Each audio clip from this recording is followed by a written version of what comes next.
Here's my how-to list on how to get started with David Lynch. I'm Nicholas Crawford, author of Where We've Made It Dark, and I consider myself a Lynchian, which means that what he does for Americana, I do with the zombie apocalypse, namely seize the genre too tight to the point where we get to what's actually traumatic in the genre, the reason we're drawn to it in the first place. But we're going to start this list with Dune and Straight Story, which deserve honorable mention for easy entry points with David Lynch.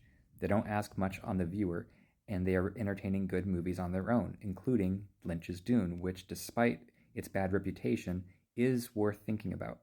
Mention in the comments if you want me to get into it. But if we're really committing to David Lynch, we are jumping first into Twin Peaks, the TV series. Now, this show is the reason people fall in love with David Lynch. It does require a little bit of patience today because it's working with 90s melodrama, and it is a little slow at parts, but that's okay because we have other things to enjoy too. We have 4 movies that are all love dramas for us to focus our efforts on while we work our way through Twin Peaks. Wild at Heart, Blue Velvet, Lost Highway, and Mulholland Drive.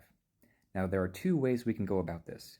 First is the easiest way, where we start with Wild at Heart, go on to Blue Velvet, do Lost Highway, and then end with Mulholland Drive. But if we want to jump into what's going to hit us the most emotionally, we're going to start with Mulholland Drive, then do Blue Velvet or Lost Highway, it's up to you, and then end with Wild at Heart, which is great but not as good as these other 3. By the time we've watched those 4 movies, we should be about ready for Fire Walk with Me. And this is the real test of the Lynchian. When you love this movie, you love David Lynch.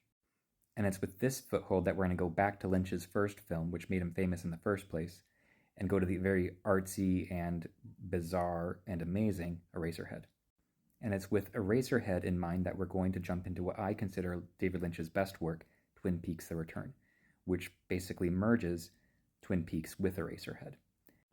So follow for more Lynchian stuff, and let me know if you do things differently in the comments. Don't get scared about Mulholland Drive. It's not Inland Empire.